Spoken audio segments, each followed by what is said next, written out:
سلامونه نوروز امید ما قدرمنو په دغه وروستیو کې چې پاکستان حکومت د افغان مهاجرینو خلاف په روژې مبارکه کې کوم کریک ډاون تر سره کړی دی او په هغې کې لا هم په ګڼ شمېر کې افغان مهاجرین په جیلونو کې بند پاتې دي. په همدې اړه د کوهاټ د سیمې د افغان مهاجرینو یو تن مشر حاجي نظیر خپل یو ویډیویي پیغام ریکارډ کړی دی، له تاسو سره شریکوم، خو دا پیغام ضرور تر اخره پورې واورئ او خپل نظر را سره شریک کړئ. افغانان ورونو دا ویډیو د سره دومره شیر کوي کنه د روژې په مبارکه میاشت په خاطر چې دا د افغانستان حکمرانانو ته ورسیږي. د روژې مبارکه میاشت ته چې دلته په پاکستان کې څومره زندانیان پراته دي، د زندانیانو غم نه د افغانستان موجوده حکومت حکمرانانو سره شته، نه وزیر خارجه سره، او دې سره سره چې په پاکستان کې د کوم موږ سفیر محترم صاحب په اسلام آباد کې ناست دی یا په کراچۍ کې کونسلیټ او په پېښور کې چې کوم ناست دي، دا بس خپل ذکر استغفار ته ناست دي، نه د افغانانو دپاره د اوسه پورې د خیر ښېګړې څه کار وکړو. که تاسو وګورئ د روژې مبارکه میاشت او دلته زرګونه افغانان په زندانونو کې پراته دي، دوی خپله په اسلام آباد او په پېښور کې په افطارینو په روژهماتو کې ښه عشق عشرت کوي، او دلته په هر کور کې د کډوالو په کور کې غم او جړا او فریاد دی.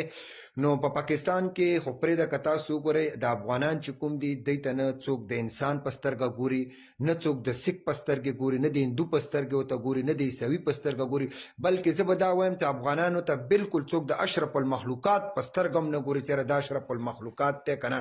موږ اوسه پورې اشرف المخلوقات کې هم نه یو حساب شوي. دې سره سره که تاسو وګورئ د پاکستان او د افغانستان سابقه حکومتونو سره مختلف قسم سیاسي او امنیتي اختلافات رغلي دي. د جنگ په دوران کې هم د افغانستان دا بارډر دومره حد ته نه دي بندي شوي لکه اوس چې څومره بندي شوي. دغه پرېکړه چې کومه د پاکستان مرکزي حکومت کړې ده، د پاکستان خپل حکومت پالیسي ده، البته چې هر څه یې کړي دي دا د دوی خپله پالیسي ده. خو دې سره سره که تاسو وګورئ په پاکستان ته چې کله افغان کډوال شو، نو جنرال ضیاء الحق صاحب به افغانانو ته دا نه وي چې دا مهاجر دی، هغه به دا وي چې دا موږ د انصار ورونه دي او دا د موږ ښی لاس دی. دوی ته به د مهاجر لقب هم نه ورکولو. کنې البته مهاجریت کې مهاجریت ژوند د سنت مطابق ژوند دی، ځکه چې رسول الله مبارک مکې نه مدینې ته هجرت کړی، نو هلته هغه ته ډېر قدر عزت ملو شوی، مهاجرت ته یو خپل نوم درجه ورکول شوی. خو دې سره سره مهاجر خو دلته څوک به ترهګر په نوم پیژني، څوک ورته چې غدار یې، څوک څه. خو ما په خیال سره چې افغان کډوالو ته دلته بالکل اشرف المخلوقات کې هم دا اوسه پورې نه دي حساب شوي.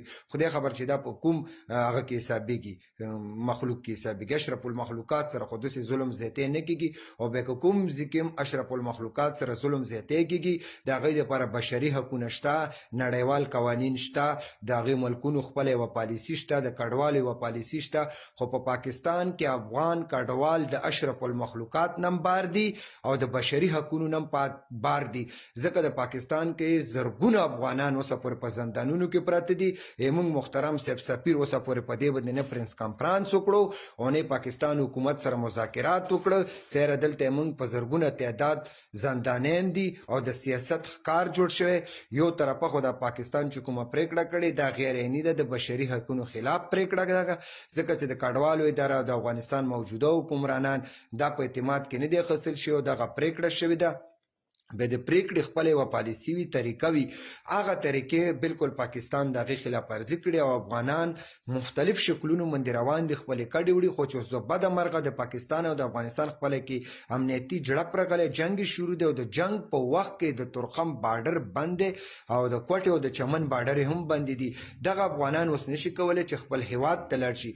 بیا د پاکستان حکومت دغه وفا کې دغه پالیسي راوسته چې افغانانو کریک ډاون دي شروع شي او تعداد سره ونیول شو، په زندانونو کې پراته دي. بیا د خیبر پښتونخوا حکومت نه موږ ډېر شکر ګزار یو چې دوی بیا د پالیسي راوسته او د کریک ډاون یې بند کړو، د افغانانو ګرفتارونه یې بند کړه. خو هغه افغانان اوسه پورې په زندانونو کې پراته دي او هر کور کې ویر او جړا دی. د روژه ماتي او د پیشلمي کې هر یوه زنانه مور د خپل د بچي په غم کې اوښکو سره کوي. نو تاسو کو ګورئ الله رب العزت خپله د شپې د تهجدو په ټایم کې دا یی چې داسې څوک شته ما په انسانانو کې مخلوق کې چې هغه مانه څه سوال وغواړي هغه وغواړي. نو موږ الله رب العزت تم توجه کړې ده. موږ په پاکستان کې په نورو سینو کې چې کومې دروازې دي د کډوالو موږ دا ټولې ټکولې دي، خو موږ ته یوې دروازې نه موږ ته انصاف نه دی میلاو شوی. موږ په نړیوالو په ملګرو ملتونو د پاکستان حکمرانانو نه دغه غوښتنه لرو چې د الله رضا وکړي د روژې مبارکه میاشت او اخري 10 روژې دي، په دې کې افغانانو باندې خصوصي رحم وکړي. الله رب العزت به په تاسو ورحمېږي. الله چې ته ما په بنده رحم وکړه، زه به په تا باندې رحم وکړم. موږ د خپلو حکمرانانو نه ټولو نه اول خو چې کوم د ډاکټر نجیب حکومت نه ردي خو چې څومره حکومتونه رغلي دی موږ سره ډېر ظلم زیاتی کړی. تر نن تاریخه پورې پاکستان کې که سفیر رغلی، که سابقه حکومت کې د که موجوده حکومت کې، دا په موږ باندې په زور مسلط شوي دي. د افغانانو د کډوالو حال نه اوسه پورې ځان نه دی خبر کړی، که هغه د اشرف غني حکومت کې و، که د کرزي و، که د اماراتو په حکومت کې و. افغانانو سره ورځ تر بلې ظلم زیاتی کېږي. دغه جګړې لانجې خو د سابقه حکومتونو سره هم شوي، خو دومره مشکلات او ستونزې افغانانو ته نه وي پېښې شوي لکه په اوس موجوده حکومت کې چې افغانان څومره ستونزو او مشکلاتو سره مخامخ دي.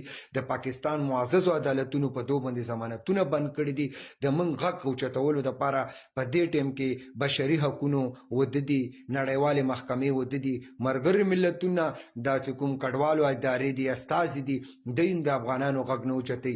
دغه څو ملکان دي، مشران دي، کله یو درته منډې وي، کله بل درته منډې وي، خو یو در نه مو ته انصاف نه دی میلاو شوی. موږ د پاکستان حکومت نه دغه غوښتنه کوو چې په موږ باندې خصوصي رحم وکړي. که نیورېزې قیامت کې به تاسو ګریوان یو د دغه مظلوم افغان ولس لاس به وي، او الله رب العزت په مخ کې به تاسو نه دا غوښتنه کوي چې موږ سره پاکستان کې ډېر ظلم زیاتی دی. دا یو قسم ظلم زیاتی دی چې د هر کور نه 2 او 3 کسان په جیل کې پراته دي. موږ خو پاکستان داسې ګڼلی لکه خپل ملک.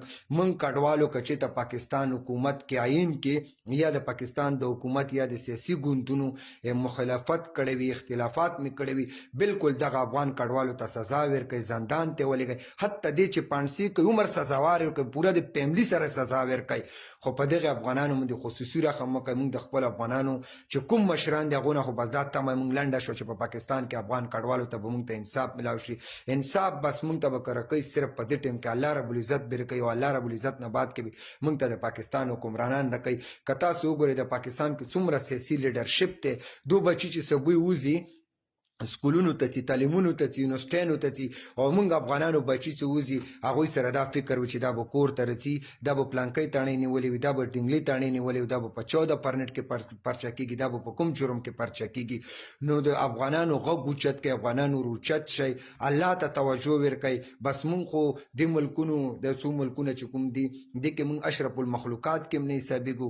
بعد دې نه بعد به اوس موږ دپاره بل عین ټاکل کېږي، بس چې هغې کې موږ ته څه لقب راکړو، که اشرف المخلوقات کې واچولو، کو بلې محکمې کې واچولو، کو بل شیشې کې واچولو، بس هم موږ قبول دي. او که بیا هم نه کېږي بیا د خیر پاکستان حکومت او ملګري ملتونه او افغانستان چې کوم حکمرانان دي اوس موجوده، به دا د موږ روالي ټول افغان کډوال دا در جمع کړي، بس خوشحالګډ ته غورځوي، که د کونړ سیند ته غورځوي، که پټرول پیاړئ، بس دې ژوند نه نور موږ ته نه ژوند ښه دی. ځکه چې موږ 50 کاله ډېر د ضلالت ژوند تېر کړو. 50 کالو نه دغه افغانان کډوال دي، کله یو ځای کې کډوال، کله بل ځای کې کډوال.